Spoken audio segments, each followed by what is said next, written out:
In this video, we're going to talk about multiplying and dividing rational expressions. So we discussed rational expressions in 7.1, and now we're going to look at multiplying rational expressions first. So to do that, let's just kind of remember how we deal with fractions in general and multiplying with fractions. So when we multiply two fractions, you might remember that you actually multiply straight across. You just do a straight across multiplication. You can multiply the two numerators and then the two denominators. Now, you might also remember, especially seeing these kind of large numbers, that we can do some reducing first before we multiply. And you can reduce either up and down. So you could go vertical reducing of the fractions, and you could also do diagonal reducing, which is called cross reducing, where you reduce along the diagonals. So for instance, 25 and 10, this diagonal right here, okay, 25 and 10, I notice that they both have 5 in common. So I can reduce 25 by dividing it by 5, which leaves me with 5, and divide 10 by 5, which leaves me with 2. I can do that on the other diagonal, 30 and 36, they have 6 in common. So if I divide 30 by 6, that's going to leave me with 5. And 36 by 6 is going to leave me with 6. Now, I could go ahead and just multiply right here, multiply the two numerators and the denominators and be done. Or I could continue reducing, but this time reduce vertically, because I notice that the two fives have a 5 in common. All right. For the moment, I'm going to go ahead and just multiply straight across. Most students feel most comfortable now that we've reduced it multiplying, which would give us 30 over 10. And then 30 over 10 does reduce to 3 because 30 is divisible by 10, which is what you get if you kept reducing. If you went ahead and reduced the fives and then reduced the 2 and the 6. Okay, we're going to carry that idea into rational expressions. We're going to allow ourselves to be able to do cross reducing, to reduce vertically, and multiply the remaining results straight across, numerator times numerator, denominator times denominator. So let's kind of see how that works in this first example here. So we have, here I'm going to zoom in a little. So we have 8x squared over 7y times 42y over xy. Okay, so I'm going to start with the diagonals just because we kind of just practiced that. And I notice that the first diagonal, 8x squared, and the xy, this diagonal right here, those two have an x in common, which means I can cross off this x right here, and then I'll cross off one of the x's here because there's two x's. That's what x squared means, right? It means x times x. So I'm basically taking off the squared here. Let me kind of do it rather than make it look like an x. We'll just scribble out the squared. There we go. So we have a single x left up there. Along the other diagonal, 7 does go into 42. So that means I could divide 7 by itself and get 1. And dividing 42 by 7, I get 6. They also have a y in common on that diagonal. So I could cancel the y's out of both. So here's what I'm left with. I have 8 times 6, which is 48. And I have an x in that first numerator over, and it looks like just a 1 in the first one and a y in the second one, which is just y in the denominator. And that's it. That's the answer. So I could have done the reducing a little bit different, but the same answer is going to work. And that's kind of how we will work it out. And the reason it works so nicely is kind of like what we did in 7.1. We're allowed to cross off what's in common when it's multiplied. Okay. Now, another way to look at this, and I'm just going to erase this just so we can kind of see in the context of the last section, is I could notice that I could write out this multiplication as x times x for the x squared, 7y. 42 happens to be 7 times 6, and there's a y and an xy. And I could cross off all the common things.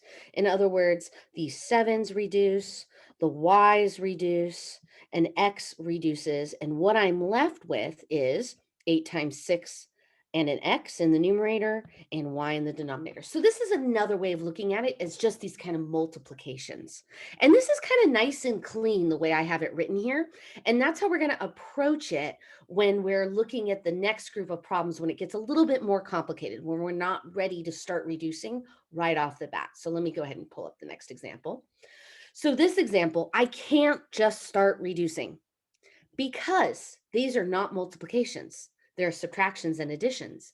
I need to make them into multiplications by factoring.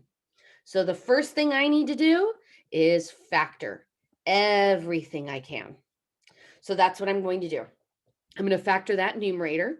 So that's a difference of squares, x squared minus 16, and that's going to factor into x plus 4, x minus 4, or you could have done that in reverse, x minus 4, x plus 4, doesn't matter. Order does not matter. Okay, this denominator here, x squared minus 2x minus 15, I'm going to use the x method, but I will be allowed to use my shortcut because a is 1. So at the top of the x is going to be negative 15. At the bottom of the x is negative 2. Two numbers that multiply to be negative 15 but add to be negative 2 would be negative 5 and positive 3. So the denominator is going to factor into x minus 5, x plus 3. That's the shortcut we saw last time. Okay, this numerator up here in the second fraction, all I can do here is a GCF of 5. So I'm going to factor out a 5, which is going to leave me with x plus 3. And this x minus 4 is not going to have anything. There's no GCF. It's not a difference of squares because it's not an x squared. So that's how it's going to factor. Okay, it's in other words, it's not going to factor. It's as factored as it can be. Okay, so now I'm going to start reducing all that is in common. So I see that x plus 3, that can reduce here, and the x minus 4 reduces over here. So my final answer then is going to be 5 times x plus 4 over x minus 5. And I can leave the answer in factored form. So the second step of this problem is to reduce, which is to cancel the common factors.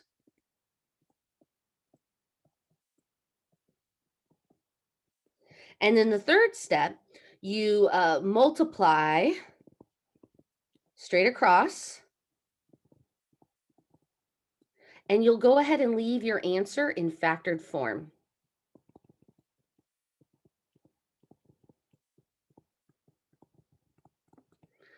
Okay, so a few steps to kind of follow when we're doing these.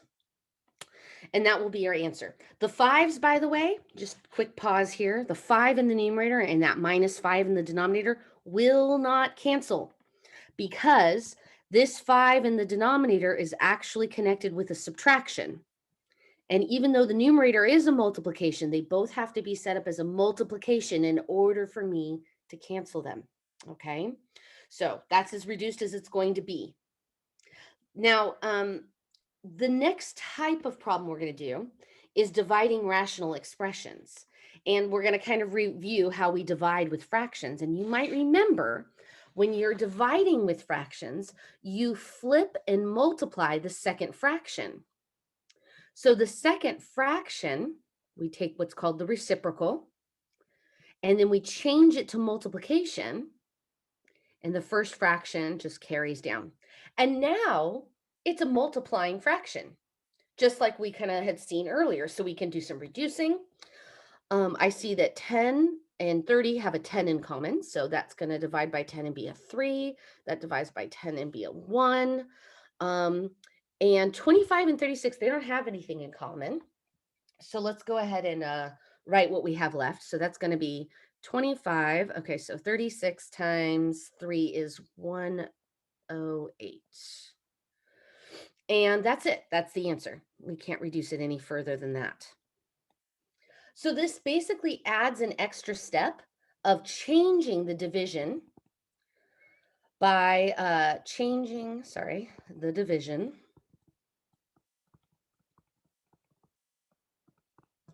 by flipping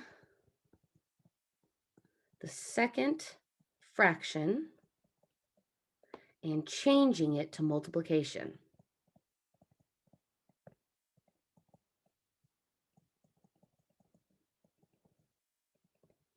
Did not give myself enough space for that. There we go.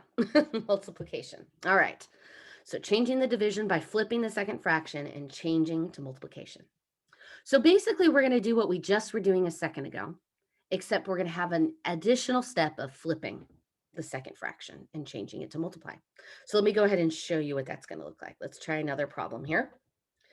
So first thing I'm going to do is I'm going to rewrite it.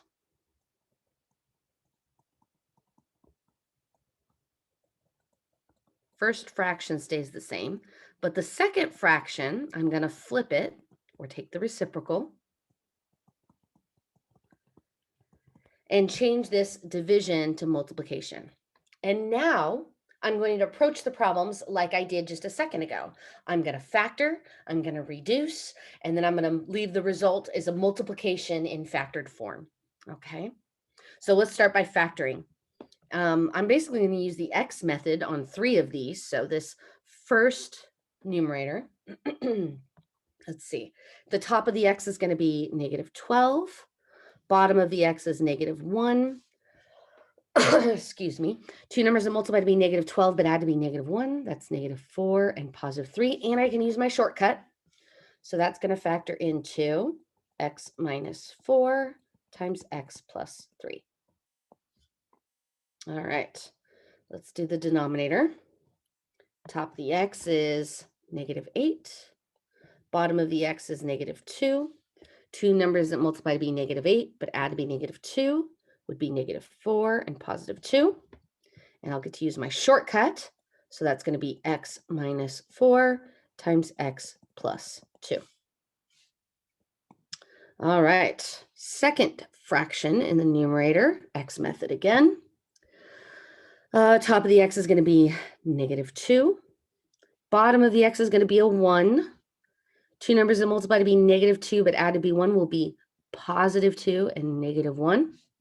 I can use my shortcut since the first number in front of the X squared is a 1. So that's going to factor into X plus 2, X minus 1. Okay, now this denominator is not going to use the X method.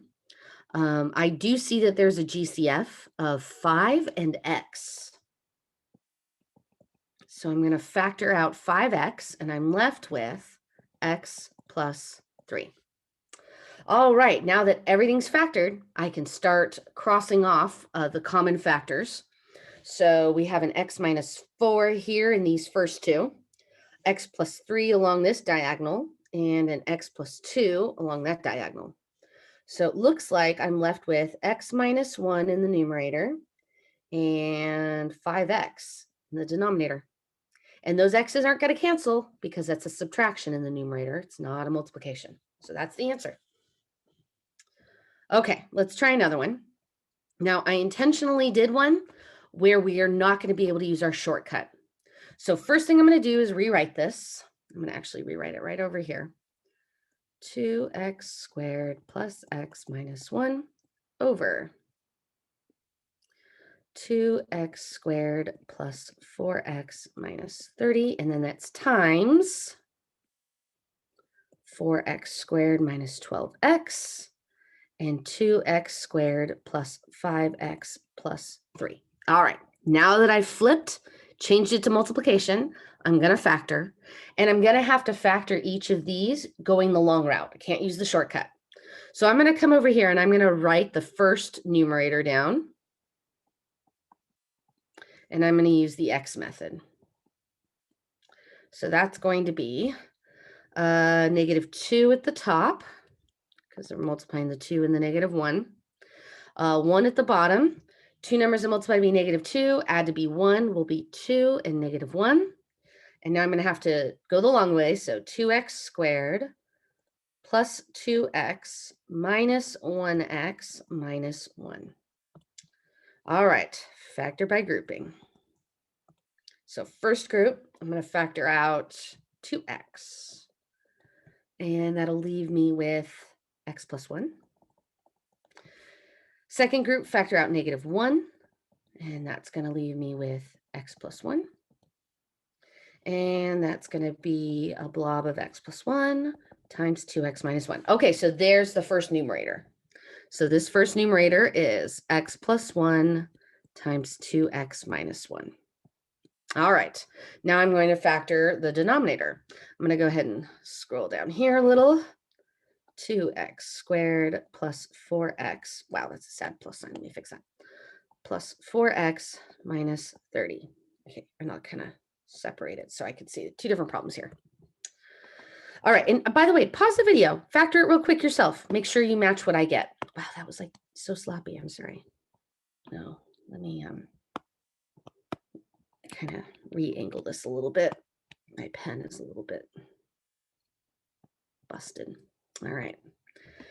Okay, so at the top of the x on this one, I'm going to have negative 60.